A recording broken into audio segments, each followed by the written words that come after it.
राम राम राम राम राम राम। सबसे पहले तो आज की पाठशाला में अंतर्राष्ट्रीय योग दिवस की सब लोगों को बधाई।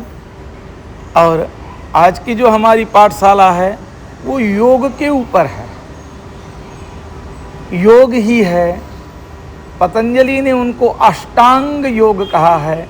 यम, नियम, प्राणायाम, आसन, प्रत्याहार, ध्यान, धारणा और समाधि, ये अष्टांग योग कहता है। ये पतंजलि जी के सूत्र हैं। यम, हमें क्या क्या नहीं करना है, और नियम, हमें क्या क्या करना है।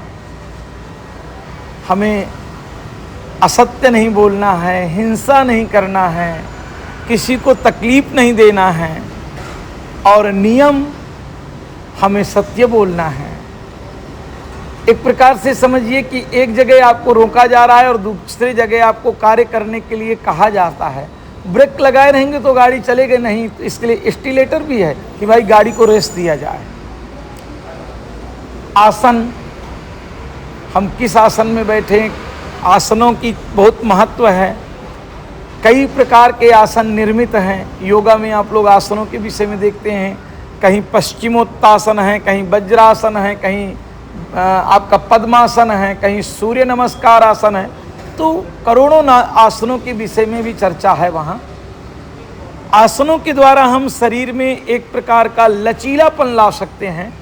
और एक विशेष बात मैं कहूँ कि शरीर में इतनी ऊर्जा है, इतनी ऊर्जा है, एक एक बिंदु में ऊर्जा अटकी हुई है।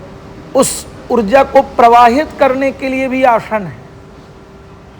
आसन के समय आप आसन करने की आदत जिनकी होगी या जो करना चाहें, आसन जब हम करते हैं तो नसों में जो खिंचाव आता है, वो नस की मजबूती और नस के अंदर जो विद्युत है उसको, प्रवाह को और ज़्यादा तीव्र बनाता है। ज़्यादा करके रोग हमारे जीवन में है नसों के ब्लॉकेज होने से। हार्ट अटैक क्यों आता है? नसें ब्लॉक हो जाती हैं।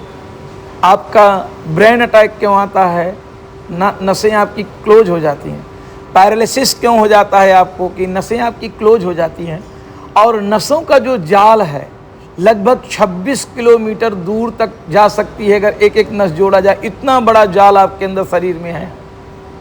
एक एक छोटे छोटे बोन को भी विटामिन्स, मिनरल देने के लिए नसें पहुंचाई गई हैं। और आपके मस्तिष्क में तो लगभग 47 अरब छोटी छोटी सी ब्रेन्स हैं। इतने सूक्ष्म हैं कि अगर एक बाल रखा जाए तो उसमें करोड़ों ब्रेन्स समा जाएंगे। उनकी एक तरंग आप पकड़ते हैं, इसीलिए सब कर पाते हैं आप। उन तरंगों की ही क्षमता है कि आप ब्रह्मांड तक की यात्रा कर सकते हैं। आसन का महत्व है, प्राणायाम का बहुत महत्व है, क्योंकि प्राणायाम के द्वारा आपके जो फेफड़े हैं, जिनको लंग्स कहते हैं, उसमें 6000 छिद्र हैं। आप जब कभी दौड़ते हैं, तेजी से व्यायाम करते हैं, तो मात्र 1000 छिद्रों को ही आप ऊर्जा दे पाते हैं। बकाया 5000 जो छिद्र हैं वो कार्बन डाइऑक्साइड से भरे रहते हैं। जब आप प्राणायाम करते हैं तो प्राणायाम के समय वो संपूर्ण छिद्र आपके ऊर्जावान बनते हैं। प्राणायाम आपकी उम्र को बढ़ा सकता है, और प्राणायाम का मतलब ही होता है प्राण वायु को सुपुष्टित करना। वो खाने से नहीं होगी, वो प्राणायाम के तरीके से होगी। प्राणायाम के भी बहुत सारे प्रकार हैं। भस्त्रिका है, कपालभाति है, लोम विलोम है, पूरक है, कुंभज है, रेचक है, बहुत सारी विधि हैं। उसकी कभी चर्चा हम करेंगे। प्राणायाम के बाद में आता है प्रत्याहार। एक आहार है जब हम बाहर से लेते हैं तो स्थूल शरीर को काम में आता है। एक और आहार है जब हम अंदर से लेना प्रारंभ करते हैं तो जो अंदर का शरीर है आपका, वो सुपुष्टित होता है। उस आहार के द्वारा आप आध्यात्म यात्रा कर पाते हैं। इसलिए उसको कहा गया है प्रत्याहार।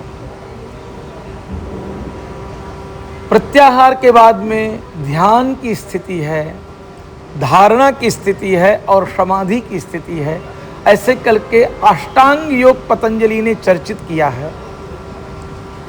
अष्टांग योग में आज हम बहुत ऊपर वाले योग की चर्चा करेंगे। आज अंतर्राष्ट्रीय योगा दिवस है। आज हम कुंडलिनी की चर्चा करेंगे। ये कुंडलिनी क्या है और हमारे शरीर में कहाँ पर है। सबके शरीरों में कुंडलिनी है, सुषुप्त है। क्या है? सोई हुई है। और वो कुंडलिनी जब जागृत होगी तो जिसका कबीर ने वर्णन किया है कि करोड़ों सूर्यों का उदय हुआ है, करोड़ों करोड़ों झरनों से मेरे ऊपर अमृत की बारिश हुई है, करोड़ों करोड़ों देवता मेरी सेवा में लगे हुए हैं, करोड़ों अमृत के सागर भरे हुए हैं और उनके बीच में कबीर नाच रहा है। वो कुंडलिनी जागृति की स्थिति है, समाधि की परम उच्च स्थिति का नाम कुंडलिनी है और वो सबके शरीर में है। प्रश्न उठता है कि सीटी स्कैन में, एमआरआई में वो कुंडलिनी आती क्यों नहीं है? उसको देखा नहीं जा सकता। तो हम जानेंगे कुंडलिनी क्या है। कुंडलिनी हमारे शरीर के जो ऊर्जा का एक बहुत बड़ा केंद्र स्थापित हो जाता है शरीर में, उसका नाम कुंडलिनी है। बाहर से नहीं आती। एक इलेक्ट्रिसिटी, एक पावर्स जो आपके शरीर के अंदर समाहित हो जाता है और एकत्रित होने लगता है, उसका नाम कुंडलिनी है। और वो आप सबके शरीर में है, क्योंकि वो नहीं होता तो आप नहीं होते। जैसे शरीर ठंडा पड़ जाता है वैसे आपकी मृत्यु हो जाती है। वो जो गर्माहट है, वो जो ऊर्जा है, वो जो विद्युत है, जिसकी वजह से आप सुन सकते हैं और मैं कह रहा हूँ, वो जो कनेक्टिविटी है आप देख सकते हैं, वो जो सूक्ष्म पूरे ऑक्सीजन के शरीर के अंदर जो ऑक्सीजन है उसका जो समग्र जो एक केंद्र है उसका नाम कुंडलिनी है और वो सबके शरीर में है। उसका स्थान बताया गया है मूलाधार चक्र। हमारे यहाँ 7 चक्रों की चर्चा है, पर कुंडलिनी के लिए विशेष 3 चक्रों की हम चर्चा आज करेंगे। कुंडलिनी मूलाधार चक्र में है और मूलाधार से थोड़ा ऊपर आएंगे तो हृदय मध्य में अनाहत चक्रम है। अनाहत से और ऊपर आएंगे तो मस्तिष्क में सहस्त्रधारा चक्रम है। जब कुंडलिनी सहस्त्रधारा में पहुंचती है तो कुंडलिनी की पूर्ण जागृति स्थिति है। परंतु वो सोई कहाँ पड़ी है? मूलाधार चक्र में सोई पड़ी है और मूलाधार के थोड़े ऊपर है।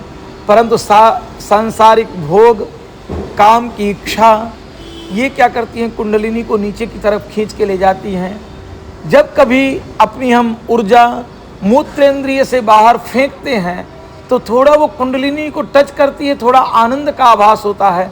वो उसका मूल कारण कुंडलिनी है वहाँ पर और कुछ नहीं है। स्पर्श का जो आनंद है पुरुष और स्त्री के बीच में कुंडलिनी के कारण है और वो बहुत क्षणिक है, बहुत क्षणिक है।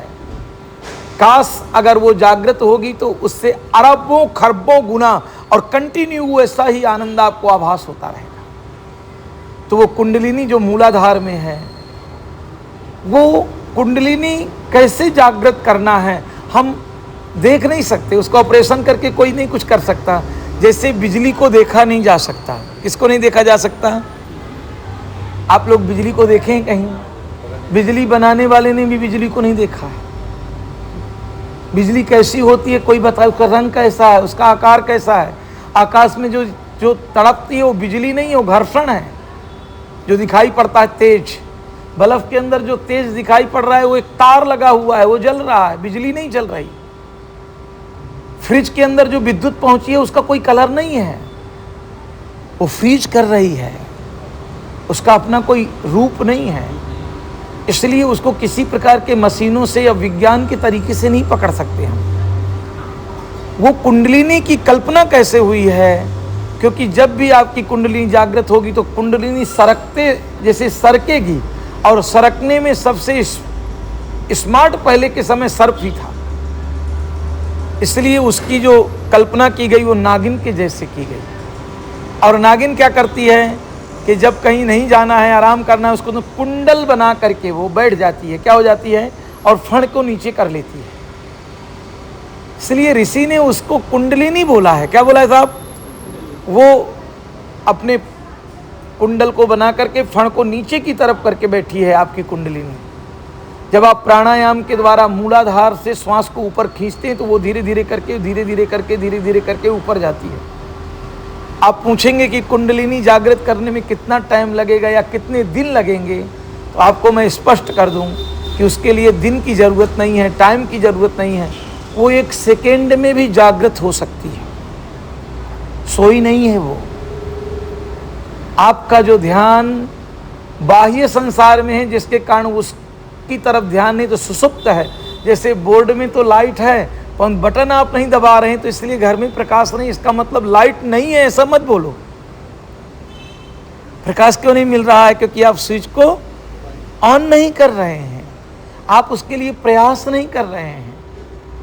तो कुंडलिनी मूलाधारा से धीरे धीरे करके हमें ऊपर की तरफ खींचना है।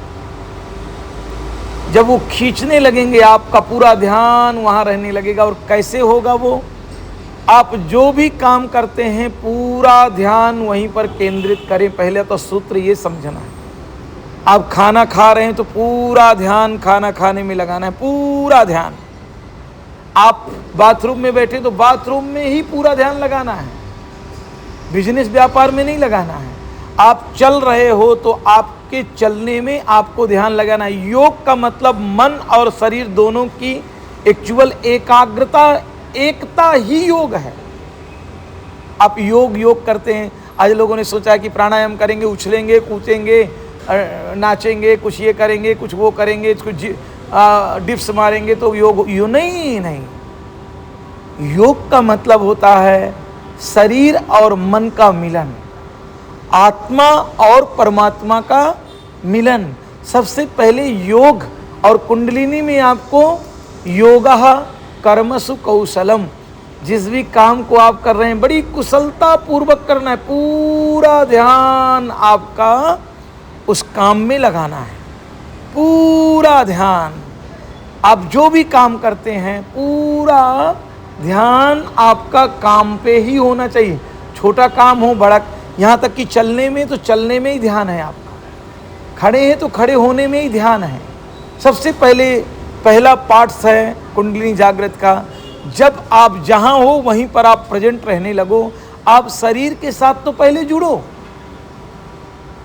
धीरे धीरे करके प्राणायाम करना है आपको। प्राणायाम करते समय गुदा मार्ग को और मूत्र मार्ग को ऊपर की तरफ खींचना है, खींच करके रोकना है। उसको मूल बंध बोलते हैं। क्या बोलते हैं? मूल बंध। मूल बंध करके ऊपर की तरफ खींचना है। वो अनाहत चक्रम में धीरे धीरे करके वो ऊर्जा, वो कुंडलिनी, वो नागिन आपके अनाहत चक्र में आने लगेगी। अनाहत में मिलन होगा उसका राम से, क्योंकि वो एक ऊर्जा काम भी है। तो राम और काम दोनों का स्थान जो है अनाहत चक्र है। कौन सा चक्र है? अनाहत चक्रम। इसलिए परमात्मा की हमारे यहाँ जो कल्पना हृदय में की गई है वहाँ दोनों है, राम भी बंधा हुआ है, काम भी बंधा हुआ है। जब कभी आप काम के वशीभूत हो जाते हैं तो वही आपकी कुंडली नीचे गिर जाती है। जब आप राम एहसास कर लेते हैं, ईश्वर की अनुभूति होती है, आत्मा अनुभूति होती है, तो वही कुंडलिनी धीरे धीरे करके ऊपर की यात्रा करती है। ये उसका पहला पड़ाव है अनाहत चक्रम। और यहाँ कुंडलिनी सबकी रुकी हुई है, लगभग आप सबकी। अब यहाँ पर आप आध्यात्मिक हैं, आप मंदिर आते हैं, आप सात्विक विचार के हैं, आपकी भी कुंडलिनी वो मूलाधार से ऊपर उठी है, अनाहत में रुकी हुई है। कभी कभी काम के कारण आप नीचे की तरफ गिरा देते हैं अपनी कुंडलिनी को। इसको ऊपर उठाने के लिए अनाहत चक्रम में आपको ध्यान लगाना है। अनाहत चक्र में ये स्थिति आपकी योगा का एक और है, जो धारणा है आपकी। धारणा यहाँ काम आएगी। क्या आएगी काम? धारणा। धारणा का मतलब ये होता है कि जो भी ईश्वर आपको अच्छे लगते हैं, किसी को गणेश जी अच्छे लगते होंगे, किसी को दुर्गा जी, किसी को हनुमान जी, किसी को राम जी, वो ईश्वर की बाह्य मूर्ति से धीरे धीरे करके बाह्य मूर्ति को देखते देखते देखते और आंखें बंद करके अभ्यास करना है कि मेरे हृदय कमल में वो मूर्ति बैठी। बाह्य संसार से आपको जो है वो संपर्क टूटना है, तो मूर्ति भी बाह्य संसार में बाहर है। बाहर की कोई भी चीज आपके काम में नहीं आएगी। मैंने ये सूत्र बहुत बार दिया है। तो अनाहत चक्रम में उसको देखना है। कहाँ देखना है? उस मूर्ति को, उस प्रतिमा को। और धीरे धीरे करके वो प्रतिमा, वो मूर्ति धीरे धीरे करके आपको कल्पना करना है कि वो सहस्त्रधारा चक्र में पहुंच रही है। सहस्त्रधारा उसका नाम इसलिए है क्योंकि वहाँ हजारों सूर्यों का प्रकाश है, धाराएं बह रही हैं, झरझर अमृत के झरने बह रहे हैं, झरझर झरझर झरझर झरझर करके करोड़ों करोड़ों गंगा बह रही हैं, करोड़ों हिमालय हैं वहाँ, करोड़ों करोड़ों ऋषि हैं। आपके सहस्त्रधारा चक्रम में संसार की ऐसी कोई ऊर्जा नहीं है जो वहाँ पर नहीं है। सहस्त्रधारा चक्र है ब्रह्मांड।